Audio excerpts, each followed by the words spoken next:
Go.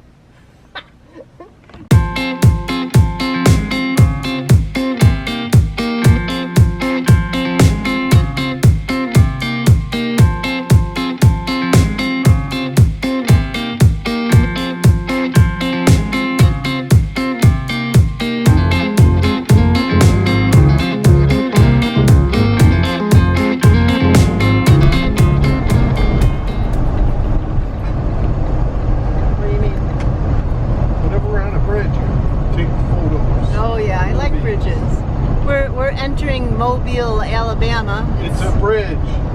What? It's a bridge. And I like bridges. But people ask, you know, taking Highway 10, what is it like getting it's a bridge. Getting from Florida to California? And this What's is that guy doing over there? Alabama. That guy is fishing. And all the birds are helping him fish. There's a really nice state campground here on the bay that we stay at, but it's got a 2-night minimum for weekend camping, so we didn't stay there last night. You can see it right over there. Oh, yeah. It's called Meyer State Park, and it's beautiful. You camp right on the bay here. You can see the sunrise, I think, or is it the sunset? Sunset. See all the lucky campers over there? So we do like that park a lot. Some place to stay in Mobile, Alabama.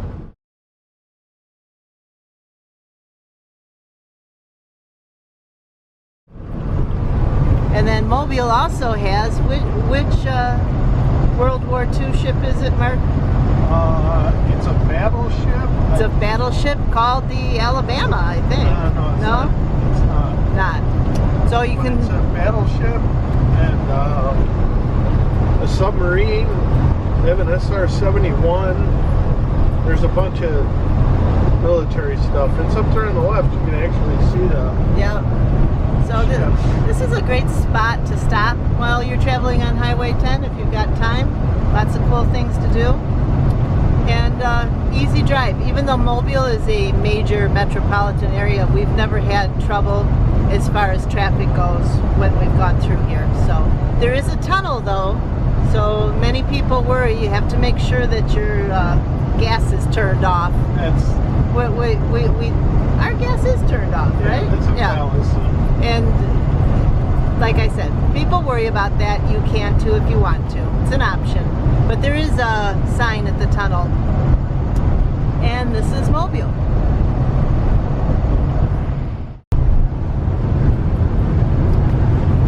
So we do have a video from a few years ago about this battleship in the park there. It's called Battleship Park. So here's the exit for it. And I don't know if you can see the battleship over there on the distance. But we did do a quick video about it.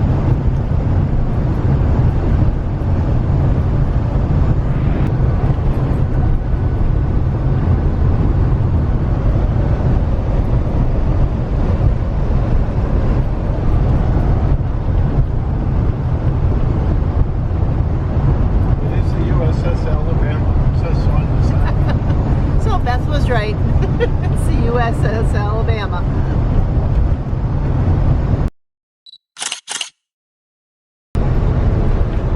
So you saw the sign has hazardous containers must exit here. Just because you have a propane tank does not make you hazardous. It's a placard hazard. You don't have to get off. So just letting you know. It's quite pretty in the sunshine this morning, isn't it?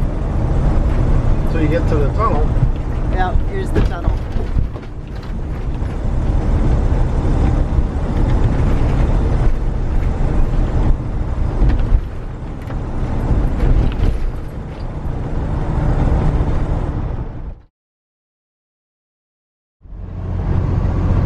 So this is our pit stop, going to Love's. We actually prefer TA. But Love's had the best price, so that's where we're going.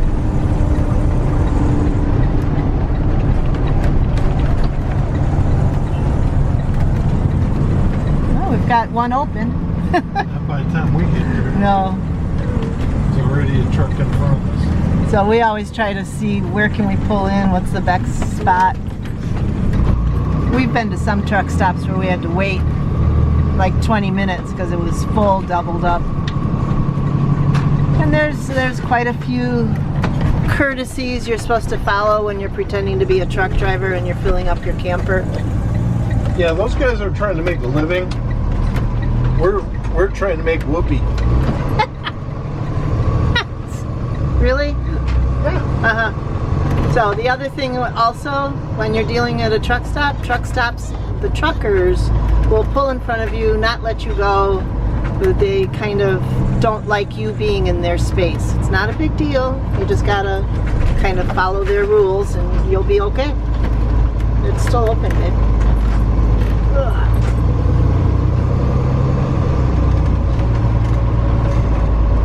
So the courtesy thing is when you're done fueling, you're supposed to pull forward if you have to go in to pay or go in and get your lunch or whatever.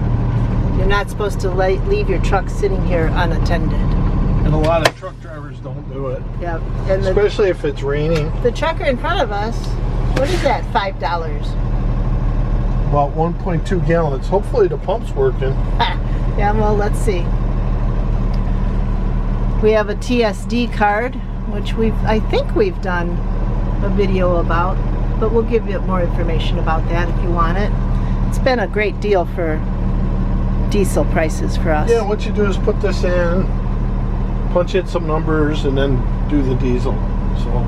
Okay.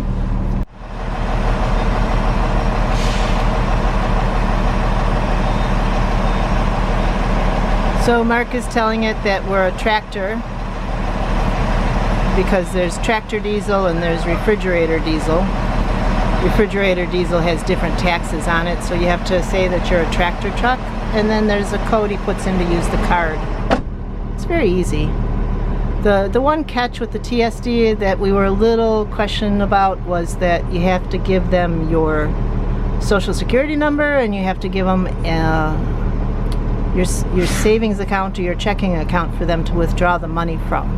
So although you're using a card here at the pump, like a credit card, TSD takes the money directly out of your bank account, which we were a little, we don't want to give our information away, but we did, and we're very glad we did. So then the other, what they call the slave pump, which I'm pretty sure they don't call it that anymore, is on the other side. So you're filling up the gas on both sides. We have two 50-gallon diesel tanks, so a total of 100 gallons. And there is a pipe that connects the two tanks. But it takes a while for the gas to even out between the two tanks. So this is the best way to fill up. And right now,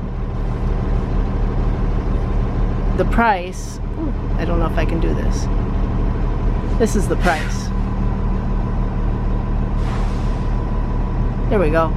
The pump price is $3.78 per gallon, and the TSD price is $3.19 per gallon. So we're saving quite a bit by using the card.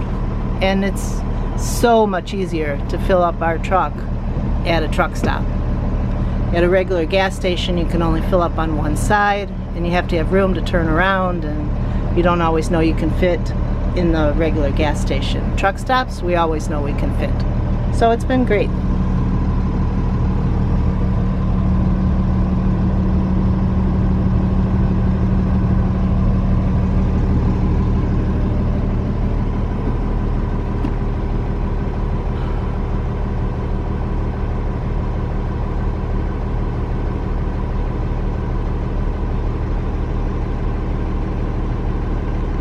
Mark is filling up the passenger side tank right now, and then he'll walk around and finish filling up on this side. Looks like we got about 60 gallons. So we were under a quarter tank when we pulled in. So even though it says that we have 100-gallon maximum,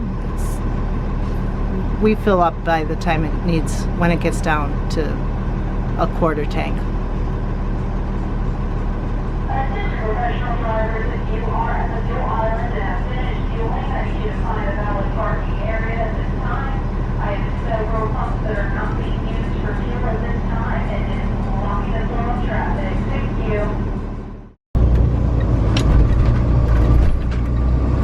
is something you see in the South.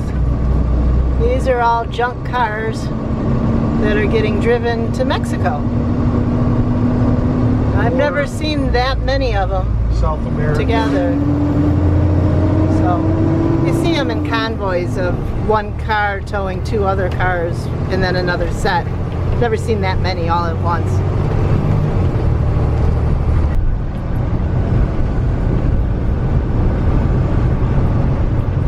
Our side of the pass on the highway looks like this.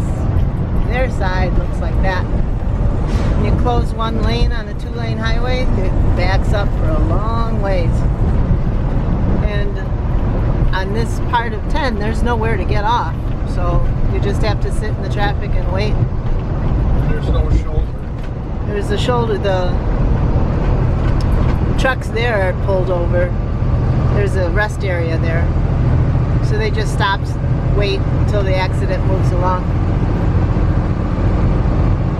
So that's like a 5-mile backup that we were looking at. You look at that, I don't know. How do you... We've had to deal with that before. Nice flame job on that truck.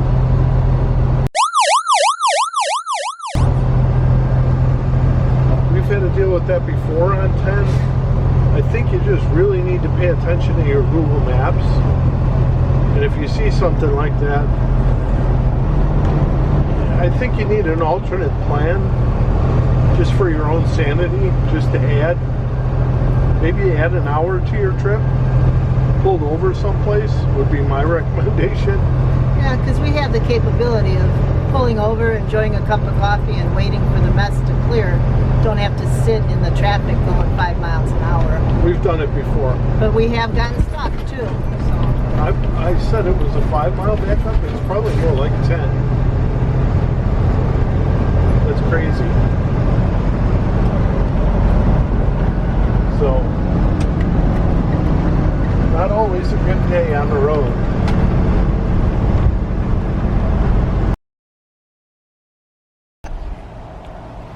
So this is a full-on stop on 10.